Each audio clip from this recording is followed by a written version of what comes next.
Hello viewers, কেমন আছেন সবাই? আশা করি সবাই ভালো আছেন। দেখতে পাচ্ছেন নতুন আরেকটি ভিডিও নিয়ে আপনাদের সামনে চলে এসেছি। তো বুঝতেই পারছেন আজকে আমরা কার ভিডিও দেখতেছি। তো মিশা সওদাগর তিনি দেবাশিস বিশ্বাসে মিলায় বন্ধু অনুষ্ঠানে বেশ দীর্ঘ একটি ইন্টারভিউ দিয়েছেন। তো আজকে সেই ভিডিওটি একটু রিয়াকশন করব। তো ভিডিওর ছোটো ছোটো দুইটি ক্লিপ এর আগে আমি রিয়াকশন করেছিলাম, সেখানে তিনি সালমান শাহকে নিয়ে একটি পার্ট আছে এবং মান্নাকে নিয়ে একটি পার্ট আছে। তো সেই দুইটা আলাদা ক্লিপ, সেইগুলো আমি আগে রিয়াকশন করে ফেলেছি। তো আজকে এই সম্পূর্ণ ভিডিওটি আমি রিয়াকশন করতেছি। তো এটা বেশ দীর্ঘ একটি ভিডিও, প্রায় 40 মিনিটের একটি ভিডিও। তো বুঝতে পারছেন অনেক সময় লাগবে এই ভিডিওটি দেখতে। তো আসলে এই ভিডিও থেকে আমি মনে করি যে এই ভিডিওটি আমি সম্পূর্ণ দেখি নাই। তো আজকে আমি সম্পূর্ণ ভিডিও দেখবো। আর আমি মনে করি যে এই ভিডিও থেকে আমরা আসলে বাংলাদেশের চলচ্চিত্র সম্পর্কে, মিশা সওদাগর সম্পর্কে এবং অন্যান্য নায়ক সম্পর্কে আমরা অনেক অজানা কথা আমরা জানতে পারবো।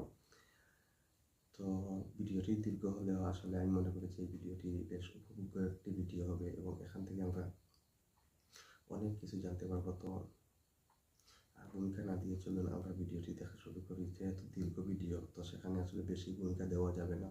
তো আমি এই ভূমিকা দিতেও চাইতেছি না। চলুন আমরা মূল ভিডিওতে চলে যাই এবং সেখানে সেই সম্পূর্ণ ইন্টারভিউটা আমরা দেখে নিই। কথায় বলে বিশ্বাসে মিলায় বস্তু, তর্কে বহুদূর। আমরা কোনো তর্কে যাচ্ছি না, কোনো বিতর্কে যাচ্ছি না। আমরা এটা মানি যে বিশ্বাসে শুধু বস্তুই মিলায় না, বিশ্বাসে কিন্তু বন্ধুও মিলায়। তাই আমরা আমাদের অনুষ্ঠানের নাম রেখেছি বিশ্বাসে মিলায় বন্ধু। এবং এই বিশ্বাস অর্থাৎ দেবাশিস বিশ্বাস যেহেতু এই অনুষ্ঠানের সাথে আছে, আপনারা বিশ্বাস রাখতে পারেন আমার উপর, এই অনুষ্ঠানের উপর। আমরা যে কোনো পরম মিত্র বা পরম বন্ধুকেই আমাদের অনুষ্ঠানে আমন্ত্রণ জানিয়ে এসেছি, জানিয়ে আসবো এবং আজও জানিয়েছি। আমাদের আজকের অনুষ্ঠানের যিনি অতিথি হয়ে আসছেন তার কথা যদি আমি এভাবে বলি যে আমাদের বাংলাদেশের চলচ্চিত্রের অভিনয়ের বন্দরে সওদাগর হয়ে তিনি অনেক আগেই তার যে অভিনয়ের যে নৌকা সেটা পাড়ি জমিয়েছেন এবং এখনো বন্দরে ভিড়ে আছেন এবং আগামীতেও আমাদের সাথেই থাকবেন বলে আমরা আশা করছি এবং আমাদের চলচ্চিত্রকে আরো বছরের পর বছর তিনি সমৃদ্ধ করেছেন, আগামীতেও করবেন।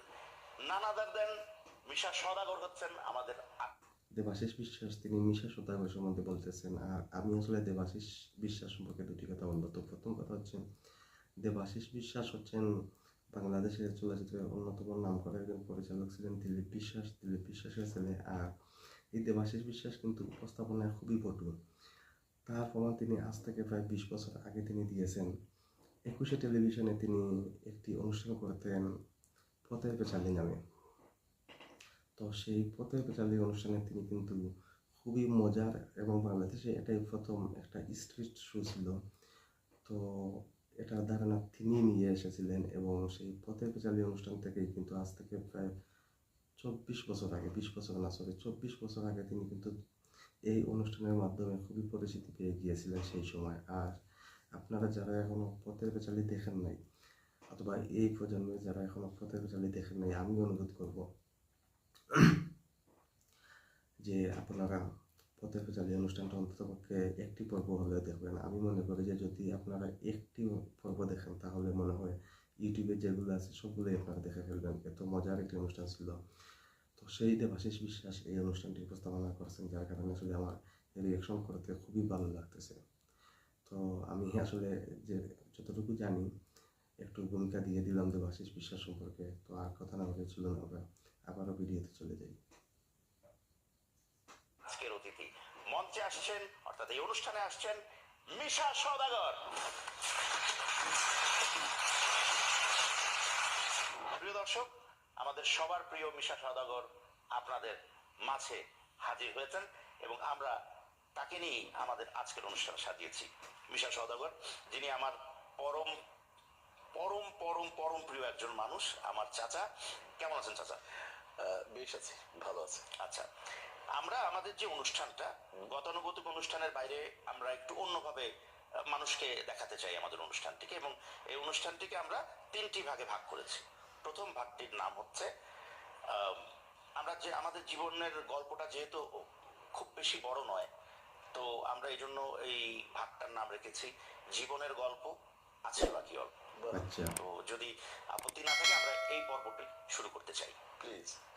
প্রিয় দর্শক, আমাদের আজকের অনুষ্ঠানের প্রথম পর্ব জীবনের গল্প আছে আচ্ছা বাকি বাকি অল্প। অল্প। আমরা তো সবসময় আনন্দের গল্পই শুনি, আমরা সাকসেস স্টোরি শুনি। আপনাদের মতো যারা সাকসেসফুল মানুষ তাদের সাকসেস স্টোরি শুনতেই হয়তো আমার। এবং আরেকটি কথা আমি বললেন, এই দেবাশিস বিশ্বাস একটি ছবি তৈরি করেছিলেন, তাও আজ থেকে প্রায় 23 বছর আগে হবে। সম্পূর্ণ কমেডি একটি ছবি তিনি তৈরি করেছিলেন, সেটি হচ্ছে শ্বশুরবাড়ি জিন্দাবাদ। বাংলাদেশে একদম কমেডির উপরে ছবি কিন্তু খুবই কম হয়েছে। এই শ্বশুরবাড়ি জিন্দাবাদ সম্পূর্ণ ছবিটি ছিল একটি হাস্যরসাত্মক ছবি। সম্পূর্ণ ছবিটি ছিল কমেডি একটি ছবি। আমি মনে করি যে অনেকেই হয়তো যারা ছবি দেখেন, বাংলা ছবি দেখেন, তারা হয়তো শ্বশুরবাড়ি জিন্দাবাদ অবশ্যই দেখেছেন। সেটাও কিন্তু দেবাশিস বিশ্বাস পরিচালনা করেছিলেন। যে সময় তিনি ছবিটি বানিয়েছিলেন, আসলে কথা লম্বা হয়ে যাচ্ছে, আমি যে ভিডিওতে আছি সেটি আগাইতে পারতেছি না দেবাশিস বিশ্বাসের কারণে। তো যে সময় তিনি শ্বশুরবাড়ি জিন্দাবাদ ছবিটি বানিয়েছিলেন, এই সময় আসলে বাংলাদেশে এরকম ছবি হয় নাই এবং এই সময় অন্য একটা ধারা চলতেছিল। তো সেই সময় তিনি এই ছবিটি বানিয়েছিলেন। ভালো লাগে, কিন্তু এই সাকসেসের আড়ালে অনেক কষ্টও জমে থাকে, অনেক না বলা কথাও থাকে। আমরা আজকে মিশা সওদাগরের কাছ থেকে সাকসেসের পেছনের যে স্ট্রাগলটা আছে, আমরা শুধু স্ট্রাগলের গল্প শুনতে চাই, যে কিভাবে একজন মিশা সওদাগর আজকের মিশা সওদাগর হলেন সমস্ত অবস্টাকলসকে অতিক্রম করে, এবং এটা যেন আগামীতে যারা একজন মিশা সওদাগর হতে চান তাদের জন্য যেন এটা একটা দলিল হয়ে থাকে। মিশা সওদাগর, থ্যাংক ইউ ভেরি মাচ।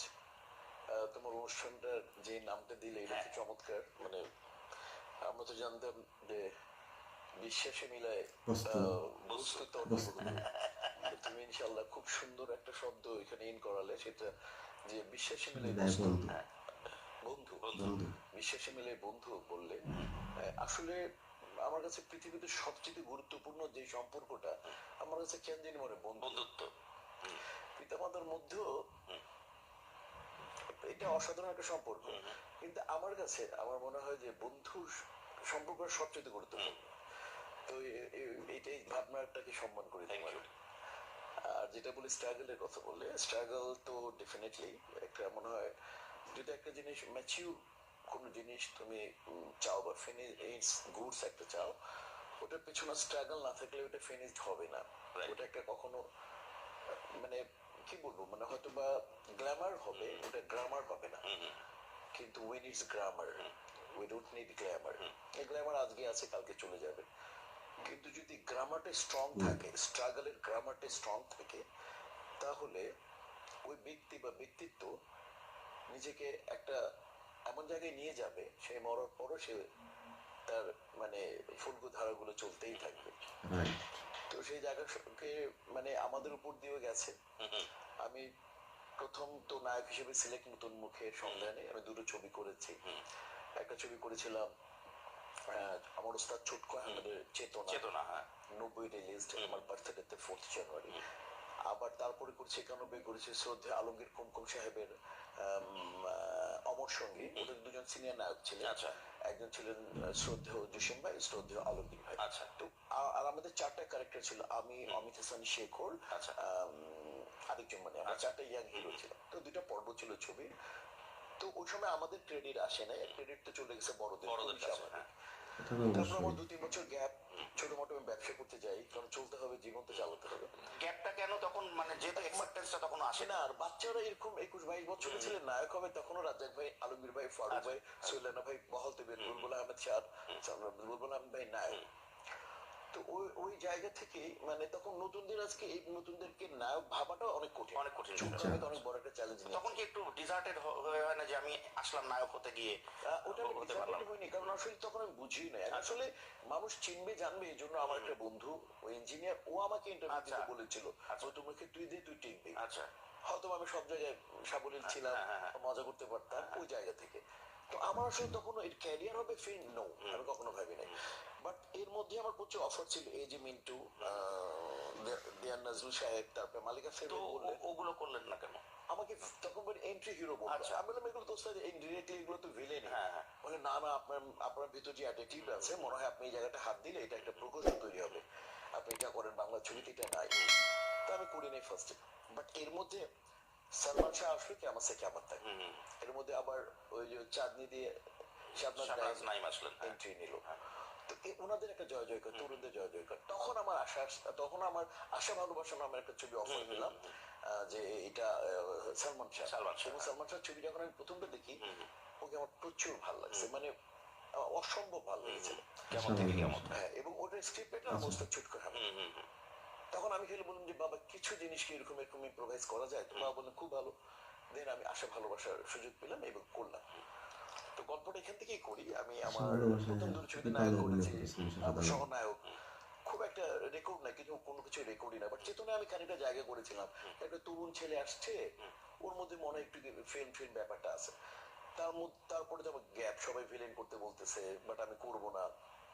আমি ঢাকাই একটা থাক, দুইটা ছবিতে হিরো ছিলাম, এটা বলবো মানুষকে, দরকার নেই আমার। কিন্তু যখন দেখলাম যে ওমর সানি চলে আসলো, সালমান শাহ চলে আসলো, শাহনাজ নাঈম চলে আসলো, এবং এদের বেশ একটা সম্মান, শ্রদ্ধেয় সাদেক বাচ্চু সাহেব চলে আসলেন, হুমায়ুন ফরিদি চলে আসলেন। তো তখন আমার অফার ছিল, তো এর মধ্যে এই অফারটা যখন পেলাম, আমি আর না করলাম না। স্ক্রিপ্টটা এত চমৎকার ছিল, আশা ভালোবাসা। কিন্তু ওখানেও তো ভিলেনাসি রোল ছিল নাকি? ভিলেনই আছে, মেইন ভিলেন আমি। তো আশা ভালোবাসা। এতদিন যে রিজেক্ট করলেন, হ্যাঁ। তো কি আপনাকে প্রভোক করলো যে না ঠিক আছে অনেক হলো, এবার আমি ভিলেনই হব? কারণটা বাচ্চারা জয় জয়কার চলে আসলো, আর দ্বিতীয় কথা হচ্ছে আমি যাকে সবচেয়ে ভালোবাসতাম টিভি মিডিয়াতে, শ্রদ্ধেয় হুমায়ুন ফরিদি, উনি যখন ভিলেনে এন্ট্রি নিলেন শহীদ ইসলাম খোকনের, তখন আমি বললাম আমি তো কোনো আলোচনাই না, যদি শ্রদ্ধেয় হুমায়ুন ফরিদি ভিলেনিয়াস রোল করতে পারে, প্রোটাগনিস্ট হতে পারে, তা আমি তো কোনো আলোচনাই না। এবং আমাদের যখন সমসাময়িক ছিল সব গল্পগুলো, ইয়াং হিরো মেইন গল্পে আমরা নিয়ে নিলাম জায়গা, স্টার্ট করলাম। তো ওইখানে যেদিন প্রায় আমার 20 দিনের একটা বান্দরবনে আউটডোর আমি স্কেজুল দিলাম। আমাকে কোনো শাইনিং টাইনিং কিছুই নাই, ছবির মেইন ভিলেন কিছু বলেও না, আমারও কিছু বলার মতো যোগ্যতাও নেই। তারপর যেদিন আর কি রাত্রে যাবে বাস বান্দরবনে যাবে, আমি আমার লাগেজ নিয়ে নিলাম। আমি আসলাম অতটা সময়, যে সময়টা বলা হইলো, বিকেলে চলে আসলাম। গাড়ি ছেড়েছিলাম মনে হয় 9টা-10টার দিকে। আমাকে দেখলাম সবার জায়গা অলমোস্ট হয়ে গেছে, আমাকে জায়গা নেই। আমার জায়গা একেবারে বাসের একেবারে পেছনটায়। আচ্ছা, সদাগরের জায়গা ওই টায়ারের উপরে, টায়ারটা নাই পেছন দিকে, একদম পেছন দিকে, মানে ছাকি যত বেশি হবে ওখানেই হবে। আচ্ছা, তখন তো বুঝি না ঠিকভাবে ওখানে আমার জায়গা। এটা সবার বেলায় হয়, নতুন থাকতে সবার বেলায় এটা হয়। সবারটাতেই সবাই ফাইটাররা কিছু ছিল আমার সিনিয়র বন্ধু বান্ধবরা, ওরা মানে ওরা তুই তুই করে কথা বলতো, একসাথে আমরা একসাথে স্ট্রাগল করেছিলাম। তার পিছনে বসে আছি, এমন সময় প্রায় বাস ফুল। সামনে সেলিম ওর প্রডিউসার হয়েছিল, ও মারা গেছে। ও দেখলো যে মিশা কোথায়, ওর সাথে আমি চেতনা করেছি, তুমি ওইখানে কেন? আমি বললাম যে না বন্ধু, এখানে বসতে বলছে আমার, তুমি ছবির মেইন ভিলেন যেমন সামনে বসিয়েছিল, ছবি করতে গেলাম। তারপর আমার তো তুমি তো জানো প্রথম রুম শেয়ার করে থাকতে হয়, তো তখন তো ভিলেন হিসেবে বা অভিনেতা হিসেবে আমার কোনো ইয়েই নাই। তো এর মধ্যে ডন কিন্তু খুব নাম করে ফেলছে, কেমন থেকে ছিল, প্রিয়তমিতেও ছিল, ও আরেকটা ছবি তুমি আমার সম্ভব বেশ নাম করে ফেলেছে, সালমান ও একটা পেয়ার। তো ওরা মানে বান্দরবনে যে রাঙ্গামাটিতে আমাদের রাঙ্গামাটি যে মানে মেইন যেটা অতিথিদের যে মানে রুম গুলো ছিল, ওইখানে আমাদের একটু ঢালি নিচে গিয়ে, যেখানে মানে একটু সস্তা একেবারে নিচে, মানে মোস্ট যারা আমরা একটা 5 জনের একটা রুমে ছিলাম, মানে 5 জন। আচ্ছা, 5 জন মিলে শেয়ার করেছে। হ্যাঁ, ওইখানে আবার আশেপাশে মানে রান্না করতেছে ওরা, ওইখানে স্টাফ অলমোস্ট। হ্যাঁ, আমরা জুনিয়র শিল্পীদের যেখানে রাখি, সোজা কথা, জুনিয়র শিল্পীরা যেখানে থাকে সাধারণত ওই রকম একটা কথা। 5 জনের রুমে আমাকে আমার অবস্থান, এবং আমার পরপর 2 দিন আমার যেদিন স্কেজুয়াল তৈরি হলো যে আপনি কিন্তু মেকআপ নেবেন সকাল এতটার সময়, আমি সবার আগে মেকআপ রুমে ঢুকতাম এবং মেকআপ রুমে বেরিয়ে বাসে সবার আগে উঠতাম। আমি ওইখান থেকে সালমান সুপারস্টার, সালমান অন্যভাবে গাড়ি দিয়ে যেত, আমরা বাস দিয়ে যেতাম। ইউনিটের সাথে আমার যাওয়া, প্রথম দিন আমার সকালে সবার আগে যাওয়া, আবার এখানে শুটিং প্যাক আপ, আমার শুটিং হলো না, সবার শেষে আসা, আবার পরের দিন সবার আগে মেকআপ নেওয়া, এবং সবার আগে আবার প্যাক আপের সময় সবার শেষে ওঠা, আবার আসা। শুটিং 2 দিন হয়নি। Third day same, third day তে আমি গেলাম বান্দরবন থেকে আর একটু, মানে রাঙ্গামাটি থেকে আরেকটু দূরে শুটিং এ। তো বিকাল দুপুরে ব্রেক চলে গেল, ব্রেকের পরে শেষে আমার খালি বলা হলো যে এই আজাদি হাসনাত ফিরোজ মারা গেছে উনি, আল্লাহ ওনাকে বেহেশত নসিব করুক। উনি আমাকে বললেন মিশা ভাই আপনাকে শর্ট, একটা শর্ট। কি শর্ট ভাই আমার? তো আমি কি স্ক্রিপ্টটা ফুল মানে জ্ঞানে ছিল, আমার আন্ডারে ছিল। আমি বলে একটা শব্দ বলবেন খালি, শুয়োরের বাচ্চা। কেন বলবো? বলে ওইখানে সালমান, আপনি যাকে ভালোবাসেন সালমান ওকে ভালোবাসেন, গ্রামের একটা মেয়ে, সে আপনি না। তো ওকে আপনি আপনি এবং আপনি তো অনেক প্রভাবশালী মানুষ, আপনি এটা ভাল লাগেনি আপনি দেখলেন। আর ওরা অর্থনৈতিক ভাবে আপনি দেখেন সবচেয়ে রিচ, আর ওরা ওদের জায়গা সম্পত্তি অনেক কিছু আপনার কাছে আছে, এবং আপনি যাকে ভালোবাসেন ওকে আবার সালমান ভালোবাসে না, আপনি ভালোভাবে নিচ্ছেন না। তো আপনি প্রথমে ওকে দেখার পরে লুক দিবেন শুয়োরের বাচ্চা। তো আমি বললাম আচ্ছা ঠিক আছে, আমি তৈরি হয়ে আমি জিজ্ঞেস করলাম যে কতটুকু ডিস্টেন্স আছে, মানে শব্দ তো ওইভাবে এখানে আমি যদি তোমাকে বলি দেবা কেমন আছিস, এইটাই বলবো। তুমি আমাকে বললেন প্রায় 40 গজ দূরে হবে, এবং আমি বললাম কি আমি কি ফ্ল্যাট না নিচে, বলে না ওই নিচে। আমি সব জেনে নিলাম, ক্যামেরা লেন্সটা তো বুঝি না, আইডিয়া করে বললাম। ক্যামেরায় ছিলেন দুলাল ভাই, ন্যাশনাল দুলাল ভাই। তো প্রথমে শর্ট ক্লোজ আপ, প্রথমে একটা একটু একটু একটু বড় শট ঢুকে লুক দেখলাম, দেন ওদের টু শটের পরে আমার সিএস ক্লোজ আপ। তো আমার ক্লোজ আপটা ছিল একটা, দেখার পর আমি রেগে গেলাম, বাচ্চা। এর আগে সবাই গুনগুন করতেছিল এই একটা নতুন ছেলে শর্ট, শুধু শব্দ বললাম সব চুপ, মানে পুরো রাঙ্গামাটি যেন মিশার মধ্যে কিছু ছিল অবশ্যই, সেটা আমরা দেখতে পেরেছি। মনে হয় আমার মনে হয় সব চুপ, 1-2 মিনিট পরে কথা আরম্ভ হয়েছে। তারপরে তাকে বেরো আশা ভালোবাসা ছবিও দেখেছি। আমি আর কিছু বললাম না, প্যাক আপ। বাসে চুপ, সবাই সবাই বলা আরম্ভ করলো। মাঝখানে একটু কথা বলি, এই যে এই যে ডায়লগটা, যেটা যেটা আপনি একজন ন্যাচারাল অভিনেতা বলেই আপনি এত কিছু মেপে আপনি বলেছেন, এই প্রক্ষেপণটাও যেটা আপনি দিয়েছেন, এটার পেছনে কি ওই 2 দিনের ক্ষোভও কিছুটা কাজ করেছে? না বাবা, না বাবা, খুব ছিল না, খুব সততা ছিল। খুব আর করি নাই কেন, কারণ আমরা তখন কিছু হয়নি, আমার হবে কেন। আমি মনে করি খুব তখনই হবে একটা লোককে, যে লোক নিজেকে যোগ্যতার জায়গায় নিয়ে গেছে, তারপরে তার ক্ষোভ হতে পারে, যোগ্যতার ক্ষোভ করা যাবে না। রাইট, এটা রাতে আমার তো আমার কিছু হয়নি আমার। আর সালমান শাহ তখন, ওরে বাপরে বাপ, সালমান শাহ এরকম সুপারস্টার দেখিনি, মানে তো এই আর কি ঘটনা। না ভাবলাম যে গালিটা কি সবাইকে দিলেন কিনা ওখানে। না না, আমার ডায়ালগে ছিল, দেখার পরে ডায়ালগে আপনার শুরুটা তাহলে মানে এই ডায়লগটা দিয়ে, ওভাবে যদি চিন্তা করি, ভিলেনাস অ্যাঙ্গেলে যদি চিন্তা করি, একজন খলনায়ক মিশা সওদাগরের শুরুটা এইভাবে। আচ্ছা প্রিয় দর্শক, জীবনের গল্প আছে বাকি অল্প, এই যে সেগমেন্টটা আমাদের ছিল, সেখানে একজন মিশা সওদাগর বললেন তার জীবনের নানা অজানা গল্প, এবং এটাও তিনি বলেছেন যে যেই গল্পগুলো তিনি আজ বললেন সম্ভবত এই গল্পগুলো তিনি কোন অনুষ্ঠানে এর আগে বলেননি। সুতরাং আমি লাকি, আপনারা যারা দেখছেন তারা লাকি, কারণ এই ধরনের গল্প আমরা আসলে জানতাম না, এবং তার কাছ থেকে যে পাবো সেটাও বুঝিনি। যাই হোক, আমরা চলে যাচ্ছি আমাদের পরবর্তী সেগমেন্টে, যেই সেগমেন্টটির নাম হচ্ছে যদি কিছু মনে না করেন। আচ্ছা, খুব সুন্দর সেগমেন্ট। আমাদের এই সেগমেন্টের নাম যেহেতু যদি কিছু মনে না করেন, হয়তো 2-1টা প্রশ্ন এরকম থাকতে পারে আমাদের অতিথির সামনে, যেগুলো হয়তো বা তিনি কিছু করতে পারেন, বাট আমাদের অনুগ্রহ থাকবে, বা যেটাকে বলি আমাদের রিকোয়েস্ট থাকবে যে তিনি যেন কিছু মনে না করেন।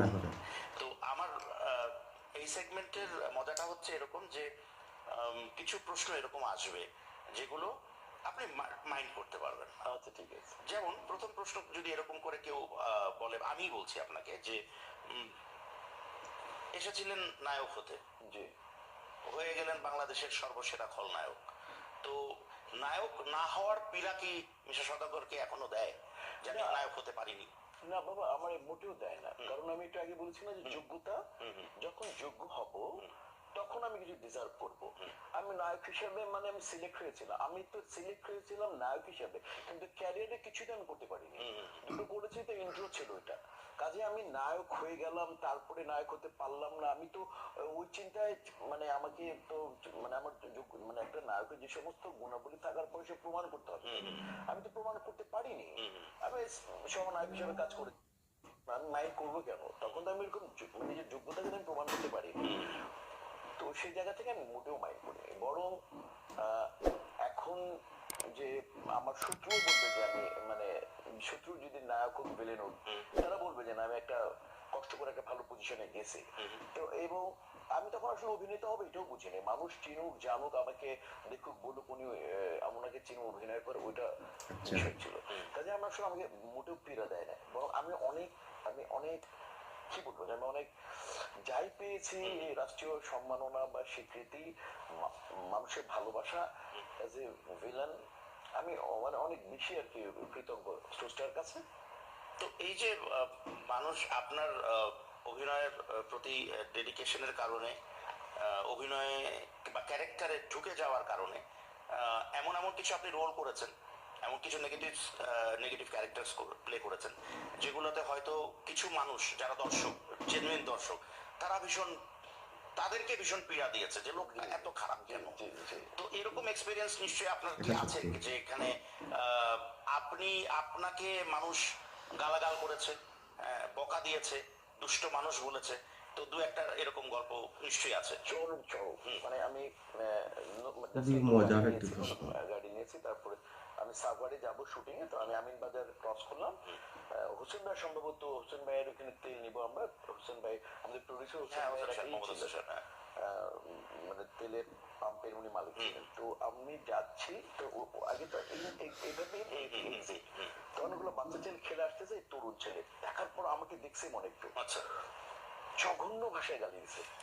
আচ্ছা, মা বাবা তুলে একদম লাল লাল গালি দিছে, আমি বুঝছি তো গালি দিল আমাকে। তারপর কারণ এর মধ্যে আমি টুকটাক গুন্ডা এটা সেটা গালাগালি খাচ্ছি, তো আমার কিন্তু রাগ, কারণ তখন আমি মানে আমার ইমেজ টিমেজ আমি বুঝছি না, আমি আমার মনে হয় গাড়ি থেকে নেমে ওকে অনেকক্ষণ পিটাই, তারপর কন্ট্রোল তেল নিলাম, ও আবার ওইখানে ওই গেটে গেছে, এখান থেকে ব্যাক করে বদলিয়ে গেছে, ও যাচ্ছিল এভাবে, ও আবার ওইখানে আমাকে আরো ভালো করে দেখবে।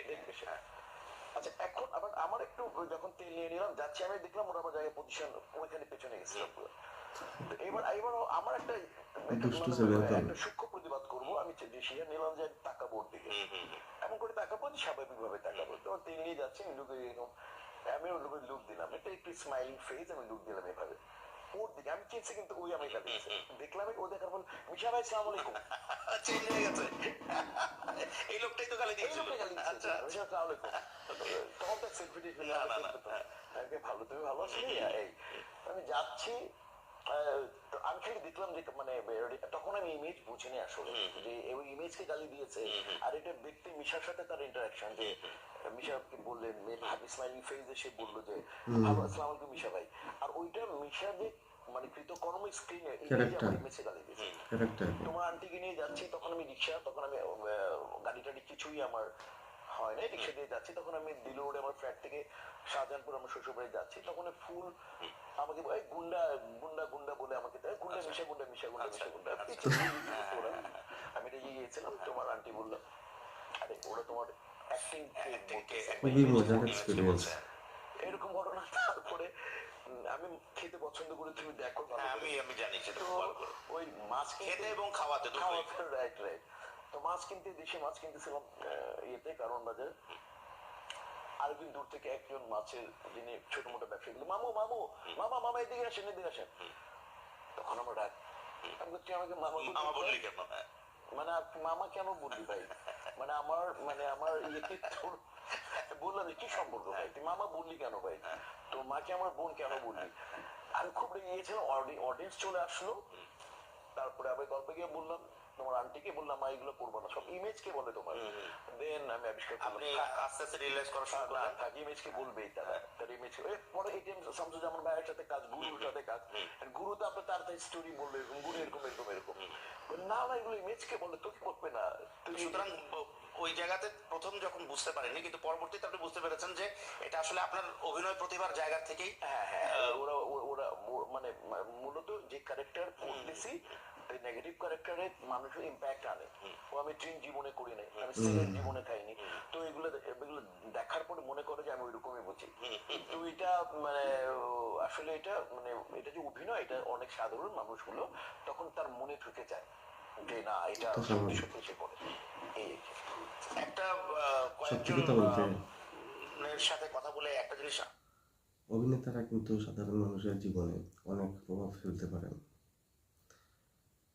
অনেক সময় আছে মানুষ তার পছন্দের অভিনেতা পর্দায় যা করতেছেন সেটাকে কিন্তু মানুষ স্বাভাবিকভাবেই ধরে নিয়ে মনে করে যে উনি এরকম।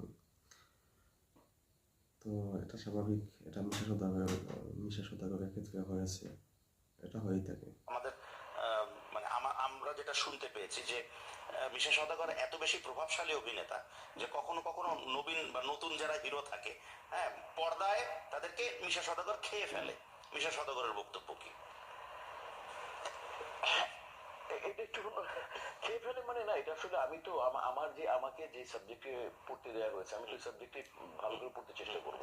তো আমাকে যখন যে ক্যারেক্টারে কত মানে ধরি আমার চরিত্রের নাম আবুল, আমি জিজ্ঞেস করি ডিরেক্টরকে তার এডুকেশন কিরকম, তো বলে ম্যাট্রিকুলেশন অথবা এইচএসসি অথবা ইউনিভার্সিটি লেভেল।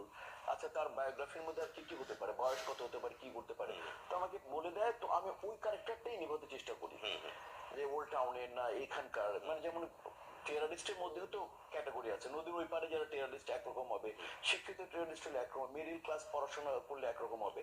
তো এই ভাগটা জেনে নিয়ে আমি পারফরমেন্স করতাম। আবার আমারটা করার সময় আমি আসলে আমি যতটুকু যখন ক্যামেরা অ্যাকশন বলতো তখন আমি এইটুকু আমি আজও বিশ্বাস করি, কারণ যখন ডিরেক্টর ক্যামেরা বলতেছে ক্যামেরা রেডি করতে বলতেছে, ক্যামেরাম্যানরা কাজ করে, সাউন্ড বলতেছে সাউন্ড সব চুপ হয়ে যায়। তো আমাদের তো যে বিষয়টা অ্যাকশনটা যখন বলে ডাইরেক্টর তাহলে আমাকে রিয়াকশন করতে হয়, এটা আমার কাজ। এবং ওই সময় আমি কোন ক্যারেক্টারে অবস্থান করতেছি ওই জায়গায় এমন কিছু করতে হবে স্বাভাবিক করলে অডিয়েন্স মনে রাখবে না। তো এমন কিছু করতে হবে যে স্বাভাবিকের মধ্যে অস্বাভাবিকতা রাখতে হবে, মানে অতি সাধারণকে অসাধারণ ভাবে করতে হবে, তাহলে আমার অস্তিত্ব থাকবে। না হলে তো মনে করো যে আমাদের ভিলেন তো মনে করো যে স্বাধীনতার পর থেকে তুমি যখন মধ্যে 50 জন হবে, কিন্তু হুমায়ুন ফরিদি, শ্রদ্ধেয় এটিএম শামসুল জামান, শ্রদ্ধেয় আহমেদ শরীফ, শ্রদ্ধেয় রাজীব সাহেব, শ্রদ্ধেয় সাদিক বচ্চন, শ্রদ্ধেয় মির্জা আহমেদ কয়জন হয়েছে, ঢের বেশি কিন্তু লিস্ট আছে। তো এইগুলো তো তারা এইগুলো তো নিজের সক্রিয়তাকে একটা জায়গায় নিয়ে গেছে, নিজের সক্রিয়তাকে তারা ছড়াতে পেরেছে স্ক্রিনে। তার মানে এই জন্য তো তারা তো আজকে বলবে যে আমার কাজটা যেটা ক্যারেক্টারটা 100% করবো।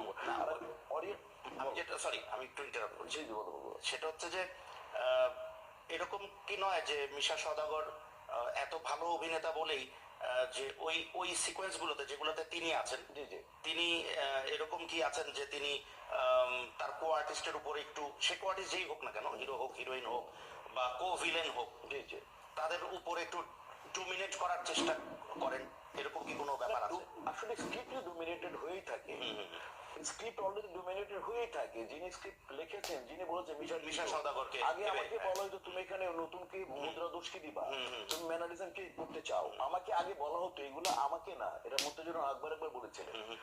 যখন আমাকে স্ক্রিপ্টে দেওয়া হতো যে কিছু ইম্প্রোভাইজ করতে চাও কিনা, বলে এটা এটিএম শামসুজ্জামানকে আগে আহমেদ শরীফকে রাজু আহমেদ স্যারের কথা বলতো, আহমেদ শরীফকে দেওয়া হয়েছে, দেখেন কিছু ইম্প্রোভাইজ করবেন কিনা। যে যোগ্যতা আগে বুঝি ডিজার্ভ করে, রাইট, যে যোগ্য হয়ে যায় তখন ওনার তো একটা এক্সপিরিয়েন্স একটা জায়গা থাকে, তখন সবাই ওটা ভোগ করতে চায়, ইন্ডাস্ট্রি ভোগ করতে খুবই স্বাভাবিক। তো তেমনি করে যদি কোনো কিছু ইম্প্রোভাইজেশনের জায়গা থাকলে আমরা ডিরেক্টরকে বলতাম, ডিরেক্টর অ্যালাউ করলে আমরা করতাম, আর কিছু না আসলে।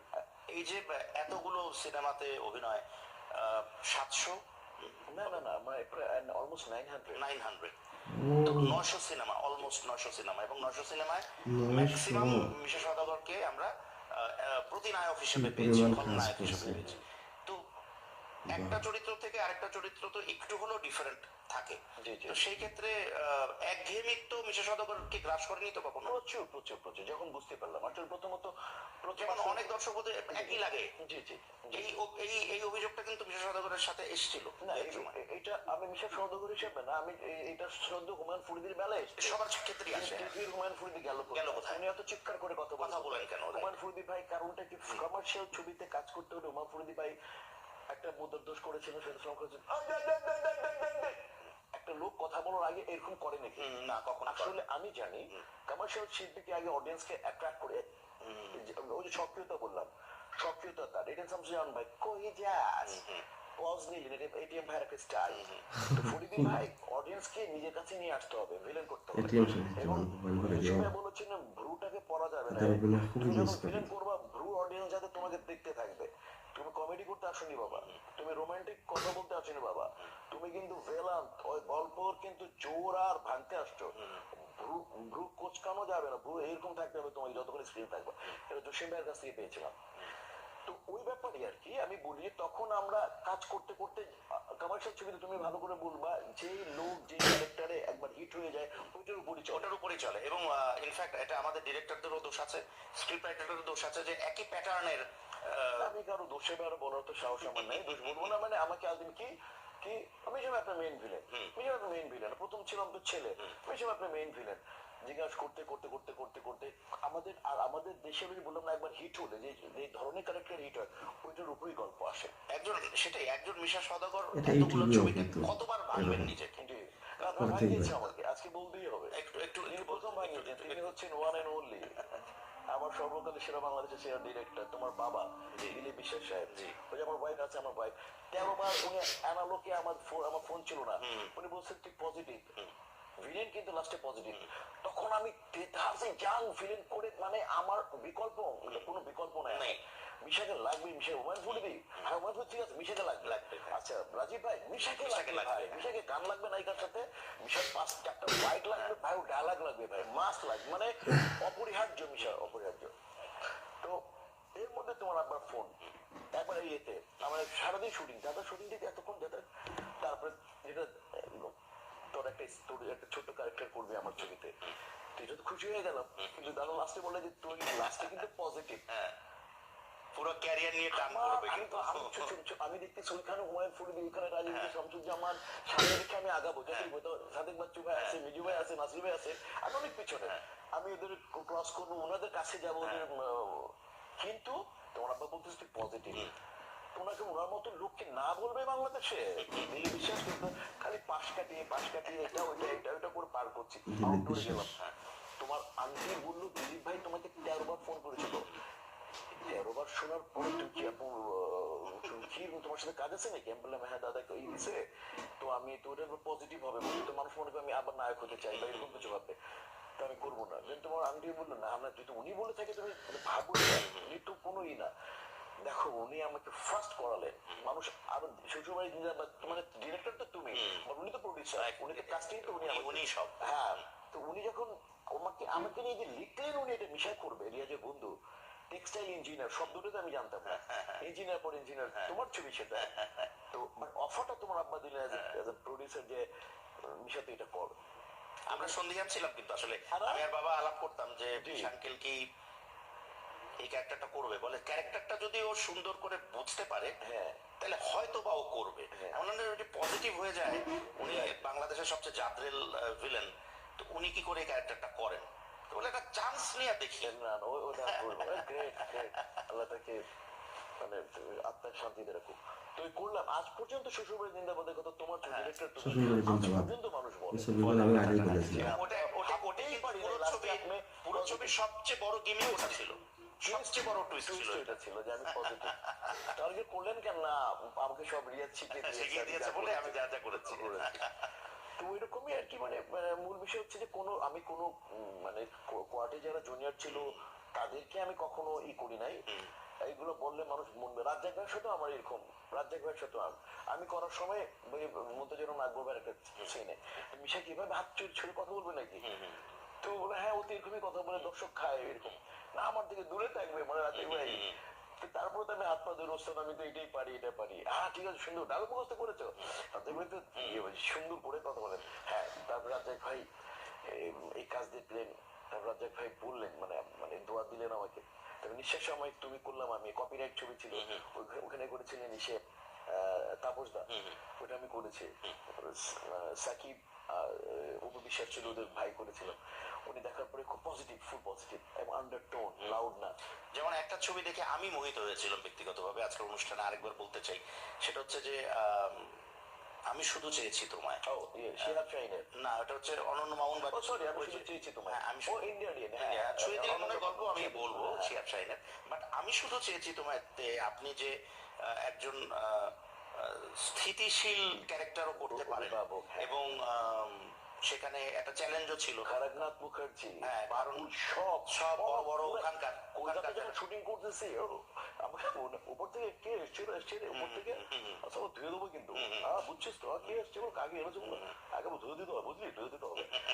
আমাকে ডন এসে বলে মিশা ভাই আপনি সিনগুলোতে কিন্তু ওনারে আমাকে আল্লাহ ভরসা ঠিক আছে আমি আমার লাইন তো ঠিক রেখেছি কি কি করবো আমি আগে সেট করে রেখেছি তারপর করলাম দেখুন ওরা তারপরে আসলে ভালো আর্টিস্ট আরকে ভালো আসছে সম্মানই করবে যদি সে ভালো পারফরমেন্স করে সত্যিই তাই। কাজ করলাম ইনশাল্লাহ তুমি তো দেখছো ওইখানে আমি ফোন করেছিলাম, বৌদি দেখছিল রাইট মা আর আমি বসে সিনেমাটা মধুমিতা থেকে বেরিয়ে এসেই প্রথম কলটা আপনাকে করেছিলাম। মানে আপনি আমাকে কল করতে বাধ্য করেছিলেন ওই মুহূর্তে। আমি ওই এক্সপ্রেশনটা ওই সময় আমি আপনাকে এক্সপ্রেস করতে চেয়েছিলাম। মধুমিতার মালিক নকশন ভাই ফোন করেছিল দেখার পরে আরে তোমার জীবনের বেস্ট করলাম মিশা এবং সেটা একটা চ্যালেঞ্জও ছিল, সেটাও কিন্তু একটা রিস্কও ছিল যে আপনি আবার কিন্তু পজিটিভ ক্যারেক্টার করছেন। কিন্তু একটা জিনিস যেটা যে একজন আর্টিস্ট যেমন লাস্ট এই সেগমেন্টের লাস্ট যে জায়গাটায় আমি একটু যেতে চাই সেটা হচ্ছে যে আপনি সারা জীবন ভিলেনাস ক্যারেক্টার করলেন, আপনি ন্যাশনাল অ্যাওয়ার্ড পেলেন যখন, সেটা কিন্তু ভিলেন বেস্ট খলনায়ক হিসেবে পাননি। প্রথমটা পেয়েছি প্রথমটা খলনায়ক হিসেবে বস নাম্বার 1 কিন্তু দ্বিতীয় যে গল্পটা সেই গল্পটা আমরা একটু বলবো, তার আগে আমি সেগমেন্টের গল্পটা বলে আসি। আচ্ছা, প্রিয় দর্শক, আমাদের সময় চলে এসছে থার্ড অ্যান্ড ফাইনাল সেগমেন্টের, এবং ওই সেগমেন্টের যে প্রথম প্রশ্ন সেটা আমি তৈরি করে রেখেছি, যেটা একটু আগে বললাম। তো সেই সেগমেন্টটায় যাই। সেই সেগমেন্টের নামটি হচ্ছে যাহা বলিব সত্য সত্য বলিব। বলিব। আচ্ছা, এই সেগমেন্টে আমরা আমাদের অতিথিদেরকে এমন কিছু প্রশ্ন করব যেটিতে আশা করি তারা সত্য উত্তরটাই দেবেন। মিশা সওদাগরের কাছে আমার প্রশ্ন যে চাচা, যখন আপনি প্রথম ছবিতে তো আপনি ন্যাশনাল অ্যাওয়ার্ড পেলেন অ্যাজ আ ভিলেন, যেটাতে বস নাম্বার 1, দ্বিতীয় ছবি সেটা মনে হয় অল্প অল্প প্রেমের গল্প, অল্প অল্প প্রেমের এবং সেখানে যখন আপনি তো অসাধারণ অভিনয় করেছেন আমরা সবাই দেখেছি, বাট আপনাকে দেওয়া হলো সম্ভবত শ্রেষ্ঠ কৌতুক অভিনেতা হিসেবে। তো এইটা এটা রিয়াকশনটা আপনার আসলে কি ছিল?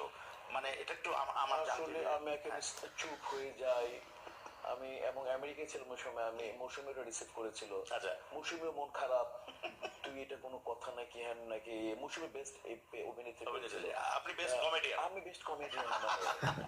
মিশা সওদাগর বেস্ট কমেডিয়ান। আসলেই তো। হ্যাঁ, এটা কিভাবে আমরা সম্ভব? আসলাম বাংলাদেশে, আউটডোরে গেলাম একটা আমেরিকা থেকে আসার পরে স্কেডিউল তো ব্যস্ত ছিল। সকালে আমার মোবাইলে ফোন, মন খারাপ, আমার চরম মন খারাপ। মানে আমি কাউকে বলিও না জাতীয় পুরস্কার পেয়েছে, পেপারে লিখেছে পেয়েছে। মৌসুমী রিসিভ করেছিল কারণ আমেরিকা ছিলাম, অ্যাজ এ বন্ধু হিসেবে ও করেছিল। ডিরেক্টর ছিল সানিয়া এবং প্রডিউসার ছিলেন ওই যে নাসিরুদ্দিন ইউসুফ, ওনার এসআর ইউসুফ ছিল। হ্যাঁ, আর তারপর সকালে আমি সোহাগ পল্লীতে শুটিং করতেছি, সকালে ফোন এটিএম শামসুজ্জামান স্যারের। আচ্ছা, কংগ্রাচুলেশন তুমি বাইরে ছিল আমি জানি বাবা, তুমি পুরস্কার পেয়েছো, জাতীয় পুরস্কার, তোমাকে কংগ্রাচুলেশন। খুব খুব খুশি হয়েছে, আমি জানো অনেক খুশি হয়েছি। আমি চুপ উস্তাদ যে কমেডি হিসাবে পেলাম, আর তুমি জানো বাংলাদেশে শুধুমাত্র কমেডি হিসাবে ভিলেন হিসাবে কমেডি আমি পাইছি, আর তুমি তুমি পাইছো। আর তুমি বুঝো কমেডি মেইন, তুমি আমরেশপুরের ইমেজ নিয়ে তুমি কমেডি পাইছো, তুমি জানো তুমি কি করছো। উনি যেমন যেমন বলতেছেন আমাকে তখন এই অ্যাচিভমেন্ট কারণ নাই, শুধু তোমার আমার আছে। তখন এই আমার মনটা এত বড় হয়ে গেল যে এখন আমার সব ভিলেন ভাব, আমি কোনো কিছু বললে ভাই আমার কিন্তু একটা কৌতুক ন্যাশনাল অ্যাওয়ার্ড আছে, এটা বলে আমি শান্তি পাই। আফটার লিজেন্ড অ্যাক্টর 18 সামথিং যেমন যখন আমাকে উইশ করলেন, এটা গুরুত্ব আমি বুঝি না। সারা জীবন করলেন মানে ভিলেনের অভিনয়, আর জাতীয় পুরস্কার পেয়েছেন কৌতুক অভিনেতা হিসাবে। তো আসলে আলোচনারাই করতেছেন, আমরা শুনতেছি। তো আমি এখানে একটু যোগ করার জন্য আসলে ভিডিওটা পোস্ট করেছি। তো সেটি হলো যে এটিএম শামসুজ্জামান এবং হুমায়ুন ফরিদি, তারা দুজনই কিন্তু খুবই রাফ অ্যান্ড টাফ ভিলেন, কিন্তু সত্যি কথা বলতে তাদের অভিনয়ের মধ্যেও খুবই কৌতুক ভাব ছিল, এবং তাদের অভিনয় আসলে আমরা সবাই এনজয় করতাম। হুমায়ুন ফরিদির অভিনয় করতে তো মনে আছে, বিশেষ করে যদি পুলিশ ছবির কথা বলি, সেখানে তো হুমায়ুন ফরিদি একদম মানে কৌতুক অভিনেতা। সেখানে তিনি যে এত বড় একজন ভিলেন, এত বড় একজন খলনায়ক কিন্তু খুলে ছবি দেখলে কেউ বুঝবেই না যে আসলে এটা ভিলেন হুমায়ুন কবির এত সুন্দর অভিনয় করেছেন। তাছাড়া এটিএম শামসুজ্জামানের তো অনেক ছবি আছে যেখানে তিনি ভিলেন হয়ে ভিলেনের মধ্যেই কিন্তু তিনি কৌতুকের ভাব ফুটিয়ে তুলেছিলেন। তো আসলে অভিনয় যারা জানে তাদের সব ধরনের অভিনয় করাই উচিত। মিশা সওদাগর ভাই একটু আগে বলেছেন যে তার নিজেরা কিন্তু একঘেয়েমি চলে এসেছিল, মানে একই টাইপের ছবি করতে করতে। তো আসলে তার এই ছবিটা আমি দেখি নাই, তো আজকে আমি দেখবো। আমি অবশ্যই দেখবো এই ছবিটা দেখার প্রয়োজন আছে, কারণ এখানে আসলে মিশা সওদাগর ভাই কেমন অভিনয় করেছেন সেটা আমাকে দেখতে হবে। ওনার পর থেকে আমি আজও মনে করি যে পৃথিবীতে যে যত কথা চার্লি চ্যাপলিনের উপর কোনো অভিনেতাই নেই না, আর হবেও না। না। তো ওই তখন থেকে মানে বরং এই অ্যাওয়ার্ডটাকে আমি খুব বেশি ফোকাস আনতে পারি। মানে যেটা সবচেয়ে দুঃখের কারণ হয়েছিল সেটা এখন অলমোস্ট সবচেয়ে সুখের কারণ হয়ে গেল শামসুজ্জামান স্যারের কাছ থেকে। কখনো কি এরকম হয়েছে যে কোনো আর্টিস্টের উপরে জি আপনার মুখোমুখি যে আর্টিস্টটা আছে তার সাথে ফাইটিং সিকোয়েন্স আছে, জি জি, যেটা গল্প শুনলাম সেটা তো প্রথম সময়ের মিশা সওদাগর যে ভুল করতেই পারে, কিন্তু পরিণত মিশা সওদাগর যে 400-500 ছবি ততক্ষণে করে ফেলেছে বা 200 ছবি করে ফেলেছে, কোনো একটা মনোমালিন্য হয়তো হয়েছে বা আপনার মুখোমুখি যিনি আছেন তাকে আপনি খুব একটা পছন্দ করেন না, হয়তোবা ফাইটিং সিকোয়েন্স চলছে, রাগের চোটে হোক ক্ষোভের কারণে হোক, এরকম কি কখনো হয়েছে যে সত্যি সত্যি মেরে বসেছেন বা এরকম, বা আছে না যে মেয়ে আপনার বোন কে এই হিরো ভালোবাসে কিন্তু ওই হিরোকে মনে মনে সত্যি সত্যি আপনি ভালোবাসেন না, চড় দেওয়ার একটা সিকোয়েন্স আছে, তো এরকম কি কখনো হয়েছে যে কষিয়ে বসিয়ে দিয়েছেন? সত্য বলবো তো কাজল দাদা ছিলেন আমার ডিরেক্টর, প্রডিউসার হচ্ছে না ইয়ে নির্জল ভাই। সম্ভবত প্রিয়া কাজলের কথা বলতেছেন। ওখানে পুলিশ মানে আমার মানে ওসি ছিলাম আমি, তো ওইখানে বিরাট লিডার ছিলেন ইয়ে নাসির নির্জল ভাই। একসাথে 7টা ছবি, এর মধ্যে একটা ছিল 13 পান্ডা 1 গুন্ডা। পুলিশ মানে আমার মানে ওসি ছিলাম আমি, তো ওইখানে বিরাট লিডার ছিলেন ইয়ে নাসির খান ভাই। আচ্ছা, এখন তখন আমি একেবারে উঠতি, মানে তখন আমার সিন মানে সবাই দেখতো, সবাই সিন চল দেখি কি জানি করে এরকম আমি একটা ইমেজ করে ফেলছিলাম। তো আমার ডায়লগটা অনেক বড় ছিল, ওনার বাসায় আমি গেলাম, উনি আর আমি এখানে সোফাতে কথা বলতেছি, উনি নেতা। যখন আমি ডায়লগ আরম্ভ করি, রিহার্সালে নর্মাল থাকে, যখন ডায়লগ আরম্ভ করি তখন উনি ওইদিকে চলে যান। আচ্ছা, টুয়ার্ডস ক্যামেরা, আমি তখন লেন্স বোঝা আরম্ভ করে ফেললাম, উনি ওইদিকে চলে গেলে আমি কাকে বলতেছি। আমি একবার দুইবার রিহার্সাল দিলাম, কাজল ভাইকে বললাম, কাজল ভাই ওই যে সব ঠিকঠাক আছে? বলো না তুমি কিন্তু ইম্প্রোভাইজ করলে কইরো, তোমার কি মনে হয়? আমি কেন আপনার কি মনে হয়? কেন আপনি কি বলতে চান, আপনি পারমিশন চাই। বলে তুমি যদি এরকম ডায়লগ তো হলো, তুমি তোমার ইম্প্রোভাইজ যদি কিছু করতে চাও কইরো। কাজল ভাই বললেন, কে কাজল? তোমার আঙ্কেল, আমার বন্ধু তোমার আঙ্কেল, অনেক মানে আজকে নেই উনি দুনিয়াতে, সব ছবিতে কাজ করছে। তখন ডায়লগ আরম্ভ করে, প্রথম নাসির ভাই আমাকে, নাসির মানে তুমি নাসির ভাই ডায়লগ আরম্ভ করলে, আরম্ভ করার পরে আমার ডায়লগ যখন আরম্ভ হয় ওদিকে মুখ ওদিকে দেয়, এটা তো আমার কাছে ভালো লাগে না, এটা ভালো লাগে। আমি ঠিক আছে, আর পারমিশন দিয়ে একটা দিয়ে দিতে তুমি করতে পারো। তখন আমি ডায়লগ বলছি, ওদিকে ঘুরে আসেন, তখন আমি বললাম যে আরে নেতা চেহারাটা ঘুরে, যে পজিশন যে আরে নেতা চেহারাটা ঘুরান, ডায়লগ বলতেছি শুনতে হবে তো, আসছে এখানে মুড়ি খাইতে আসে না, তথ্য নিয়ে আসছে, কথা শোনেন আপনি, আমি বলতেছি আপনি শোনেন, আমি আরবি পার্সিতে বলতেছি না তো বাংলা বলতেছি, শুনতে হবে আপনাকে ভাই, আমি পুলিশ, এত সময় নেই আমার। উনি চুপ, শর্ট করে উনি টেনে বের ঘুরেছে তো মাথাটা, আর আমি তখন ফিট না পুরা নাসির ভাই এরকম সিনে সবাই শেষ, তালি তালি তালি তালি তালির চোটে তো না, নাসির ভাই মিশা আমাকে মেরে ফেলবে, আমি জানতাম মেরে ফেলবে, আমাকে মেরে ফেলবে। তো এইটা একটা করেছিলাম, এইটা একটা, আরেকটা ছবির নাম আম্মা। আচ্ছা, কাঞ্চনের মেইন নায়ক, and climax, director Gazi Mazharul Anowar, Khayer ভাই শেখ, ওইখানে নাসিমা আপা মা, আম্মা যান, কাঞ্চন ভাই superstar, Manna going to be superstar, Ahmed Sharif সাহেব, বাবা উনি, আর আমি হচ্ছে ইয়াং তার ছেলে। এখন আলটিমেটলি আহমেদ শরীফের সাথে কাঞ্চন ভাই ফাইট, আমার সাথে মান্নার ফাইট, মান্না তখন সেকেন্ড নায়ক থেকে ফার্স্ট নায়ক হচ্ছে। মান্নার শুট হচ্ছে রাত্রে 9টায়, সকাল থেকে আসছে, কারণ ওইভাবে যাচ্ছে গল্প অনুযায়ী।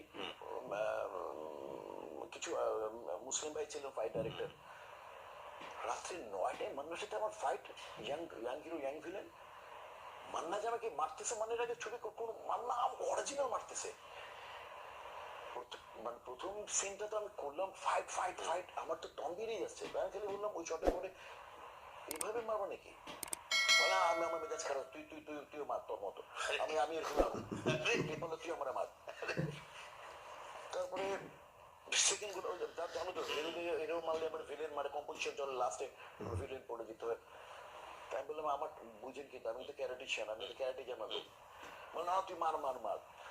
মান্নার যখন এরকম পড়লো, মান্নাকে যখন আমি, আমার খোসা ছিল পেটে মান্নাকে, আমার ব্লড আরো তো স্ট্রং, ক্যারেটে তো আমার, ও যখন মারলাম মান্নাকে, আমি ফার্স্ট, আর ও মানে বিরাট কম্পিটিশন ছিল। মান্নাকে পেটে দুটো খুশা মারছি না, আমি মান্নার চেহারা দিয়ে বুঝে ফেলছি মান্না ব্যথা পাচ্ছে, এরপর নর্মাল হেলে গেছে। আর তখন ব্যালেন্স শিখে গেল। তারপর নর্মাল করলাম, আমার করার পর শর্ট ওকে, শর্ট ওকে রাখছে। তারপরে আমি দুজনের বসছি, যেটা হয় হিরো ভিলেন। আমি বললাম কি খবর, তুই তো লাগাইছো আমি সবগুলো তো লাগাই না, আপনি সবটা তো এনজয় করে দিচ্ছিলেন, এইভাবে করা যাবে না। এই আপনি বলে তো বলে দেখলে সকাল থেকে কাঞ্চন ভাই শর্ট নিতেছে, আমার বসায় রাখছে, আমি তো জিদ আমার বলে না না ঠিক আছে, এখন থেকে নর্মাল। এইগুলো হয়েছে আমাদের জীবনে, এরকম হয়েছে। অনেক অনেক ধন্যবাদ মিশা সওদাগর। আমি আবার এটা বলতে চাই যে অনেক প্রতিনায়ক আসবে, কিন্তু একজন মিশা সওদাগর আর কখনো আসবে না। থ্যাংক ইউ সো মাচ আমাদের অনুষ্ঠানে আসার জন্য। Thank you very much. তোমার অনুষ্ঠানের নাম হচ্ছে যে বিশ্বাস মিলায় বন্ধু। বিশ্বাসী মিলায় বন্ধু। এই যে এটাই আমি একটু লাইন, আমার একটা মনে হলো এটাই বলি, ডায়ালগ না বলে একটা শব্দ বলবো প্লিজ। বিশ্বাসী মিলায় বন্ধু, তর্কে বহু দূর, মানুষের মাঝে দুযোগ বেহেস্ত, মানুষের সুরাসুর। বাহ, থ্যাংক ইউ, অনেক অনেক ধন্যবাদ Misha Sawdagar. And with this good note আমরা শেষ করছি আমাদের আজকের আয়োজন। আশা করি ভীষণ ভালো লেগেছে, এবং বিশ্বাসে মেলায় বন্ধুর সাথেই থাকুন, বিশ্বাস রাখুন নিজের উপরে, বিশ্বাস রাখুন আমাদের অনুষ্ঠানের উপর। আগামী পর্বে আবারও দেখা হচ্ছে, সেই প্রত্যাশা আমি দেবাশিস বিশ্বাস বিদায় নিচ্ছি আজকের আয়োজন থেকে। ধন্যবাদ। তো যাই হোক, বিশ্বাসে মিলায় বন্ধু, দেবাশিস বিশ্বাসের উপস্থাপনায় মিশা সওদাগরের, আমাদের প্রিয় একজন ভিলেন মিশা সওদাগরের দীর্ঘ একটি ইন্টারভিউ আমরা দেখলাম। খুবই মানে তথ্যবহুল এবং খুবই উপভোগ্য একটি ভিডিও ছিল এটি, অর্থাৎ এই ইন্টারভিউটি খুবই উপভোগ্য একটি ইন্টারভিউ ছিল। আমি তো প্রায় 40 থেকে 41 মিনিটের এই ভিডিওটি আমি একটানা দেখেছি। আমার আসলে একটু বোরিং লাগেনি, কারণ এখান থেকে অনেক কিছু জানতে পারতেছিলাম, আমাদের সিনেমা ইন্ডাস্ট্রির অনেক পিছনের গল্প ওনার কাছ থেকে জানতে পারছিলাম। তো এই ভিডিওর মাধ্যমে আমরা আসলে অনেক কিছু জানতে পেরেছি, মিশা সওদাগর সম্পর্কে জানতে পেরেছি, নায়ক সালমান শাহ সম্পর্কে জানতে পেরেছি, আশা ভালোবাসা ছবির পিছনে কিছু গল্প আমরা এখান থেকে জানতে পেরেছি। তাছাড়া মিশা সওদাগর প্রায় 900 সিনেমায় অভিনয় করেছেন, এটাও আমি এই ভিডিওর মাধ্যমে জানলাম।